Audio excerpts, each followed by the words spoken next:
So if you guys don't know, I'm actually of a digital marketing collective. This is where we kind of mastermind and brainstorm different ideas. And one of the most common questions that we get in digital marketing consulting is, I don't have a big budget. What can I do as a business owner to get the most ROI? My friend Rich, he's the owner of Rich and Niche and founder of Rich and Niche. He actually proposed this question of, what are 3 tips for small business owners on a shoestring marketing budget? And I thought this was a great question, and I wanted to share my answer today on my YouTube channel, because if you are a small business owner or you want to be a business owner, these are 3 tips that I believe are best as well. So make sure to watch this video if you want to know my 3 tips on what to do if you have no money for marketing. Hey, welcome back to the channel. My name is Kevin, and today we are talking about the 3 tips that I have for business owners who have little to no money as well, and what they should be focusing on. So chances are, if you're watching this, you're probably either a digital marketer working with a small business owner, and you're trying to think about, man, what should I do? Like what kind of strategy should I offer to this client who doesn't have a lot of money? Maybe you are a small business owner yourself and you're trying to figure out, hey, what can I do to actually make more money with marketing? And number 3, maybe you're an entrepreneur, you're thinking about starting a business and you don't know the first steps and you don't want to spend a lot of money on marketing, right? Either way, chances are what you want is to make more money and see more profits through marketing as well. And one of the toughest parts about marketing is that there are so many avenues, there's so many options out there. Like, what do you do? Should you focus on paid media? Should you do more content marketing strategy? Should you do door knocking, right? Like literally in real estate, people actually do that. Or should you build relationships as well? And a lot of times, since there's so many options, you're just trying to figure out what's the lowest hanging fruit. And so that's what I wanted to talk about today too. But the thing is, if you don't have a marketing strategy in place, guess what? People don't know about you. How can you expect to grow a business if people don't know who you are? Believe it or not, this is actually one of the struggles that I went through, especially when I was trying to do a investing course recently. So I want to share my experience with this because, you know, as I'm growing my high ticket sales coaching business, and as I'm growing my agency in high ticket sales and teaching people how to build high ticket programs and sell and scale their high ticket programs too, what I'm finding is that I'm using a lot of these strategies that I'm recommending. And even with my first launch, on my first beta launch that I did not even market to my email list, I was actually able to generate $8K in revenue as well, just through that first launch alone. I've closed probably over 7 figures of high ticket sales deals as well. So I think at this point, I have a pretty good idea of how to, you know, market with little to no ad budget. For myself, I've never done paid media or anything like that. So I just want to share the 3 tips that has impacted my business the most. And by the end of this video, I think it'll give you some hope that not all is lost if you're not doing Facebook ads or LinkedIn ads or anything like that. I wouldn't call myself a successful entrepreneur, but at least you'll have a good idea of what someone like yourself, a practitioner, is doing in real life too, and some of the strategies that I'm focusing on as well. And by the way, before we start, huge shout out to the Rich and Niche Collective. I've been part of this since day 1. If you guys are interested in doing the collective as well, I have links down below. And by the way, if you want to know the number 1 strategy that I recommend for any small business owner as well, especially if you have a coaching or consulting type of business, make sure to stick to the end, and I will tell you the number 1 thing that helped me scale to 6 figures this year with 0 ad spend as well. But let's kind of dive into the content. So again, here are the 3 tips on what a business owner should do for marketing if they have a tiny budget. So the first thing, before you do anything, before building out any campaigns, lead magnets, or anything like that, you have to identify the end in mind, or the end goal. I mean, too many people, they think about the how first way too quickly. They're just like, I need Facebook ads, I need Google ads, I need LinkedIn. And they spend so much in this ad spend, paid media, and they don't know what to drive all this traffic to, right? And so one of the most important things that I always used to ignore in every single business coaching or marketing thing is I never really thought about the customer journey or a customer roadmap. And how I like to think about it is a little different. It's like kind of like booking a trip to Hawaii, right? If you're to book an airplane trip to Hawaii, it's like, first you gotta figure out where you're going to, and then you figure out where you're starting from, and then you pick which flights you would need to be able to make that trip, right?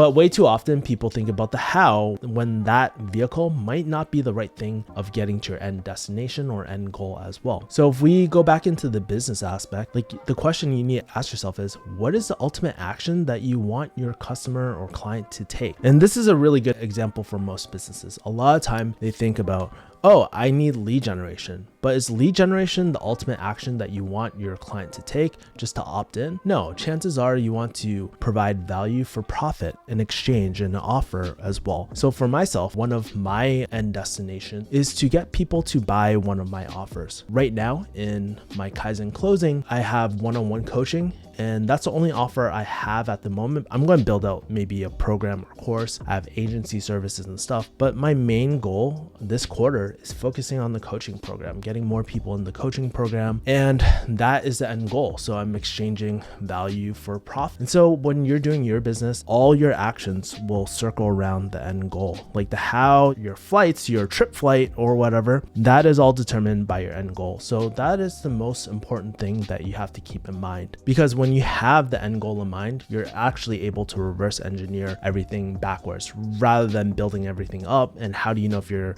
on the right path and stuff? When you reverse engineer, you kind of focus the diversions in your business. All right. Now, step 2, this is modeling from your colleagues or competitors, however you want to call it. Okay. So now that we know the end goal, what's next? What do you do? And what I like to do, especially if you're a small business owner, is model from your competition or model from your colleagues. I like the word colleagues just because it's more cooperative. It's not a zero-sum game in business. That's just my philosophy. Think about it. As a small business owner, the resources are pretty limited in what you have access to. And so you need to be able to maximize and focus all your attention on the things that are working, because guess what? You don't have a lot of resources to burn. And so especially when you're on a limited budget, it's important not to recreate the wheel at all altogether, right? And by looking at what your colleagues are doing, you're able to leverage their data, their experience as well, right? So for example, for myself, I actually joined a group coaching program and business coaching as well. And I saw how these businesses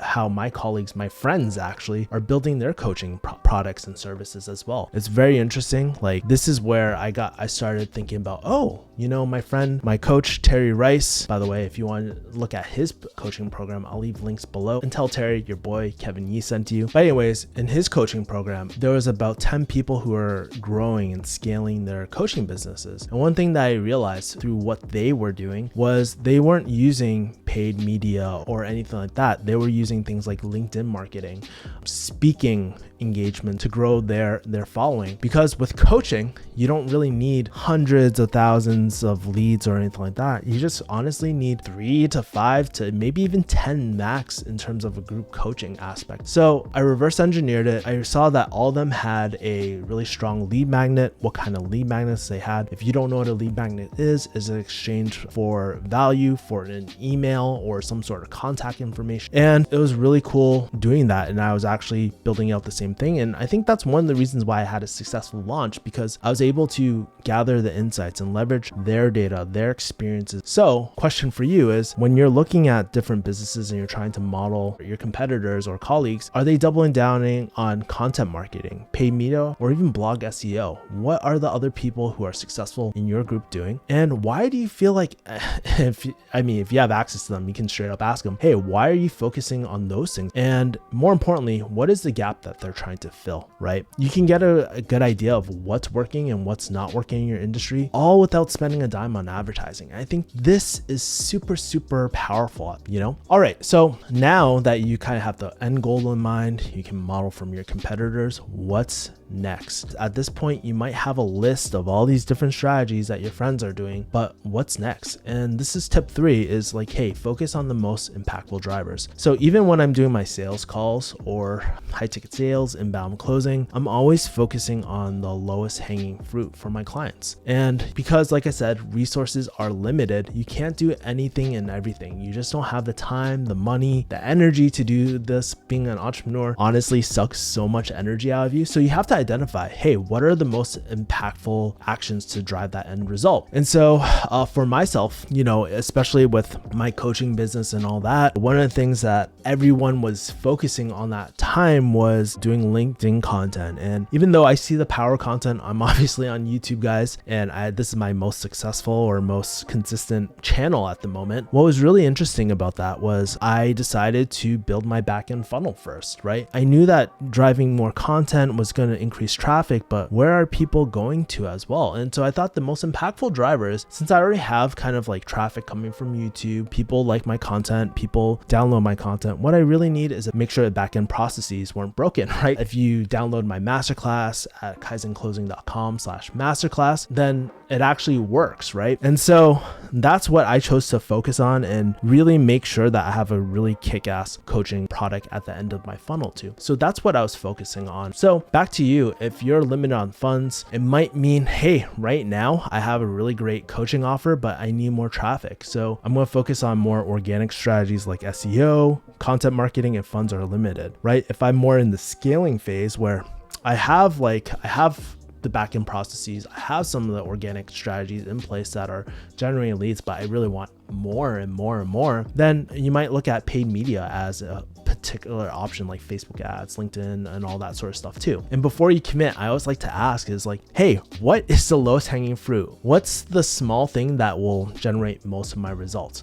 For my business, that was working on my lead magnet, making sure I had a master class in place so that people could see my philosophies of high ticket closing and digital marketing and really get tons of value and understand what I do for a living at the moment. That's really important. The other thing I like to keep in mind too is that you have to ask yourself, what is the problem that we're really solving for? So what I like to do is organize all the problems that I have in my business and just really prioritize one, not 10, just one. And if we fix that problem, is that going to really help move the needle for us? So again, it goes back to number one, which I talked about, know your end goal as well. All right. And so those are 3 strategies that, like I said, have helped me go on track for a 6-figure coaching business this year. And now I want to share my number one thing that has really helped me move the needle this year, and that is something called virtual summits. And if you don't know what a virtual summit is, it's like a virtual conference. This is the number one thing that helped me build my authority, grow my list from 0 to 100 with just one virtual summit, and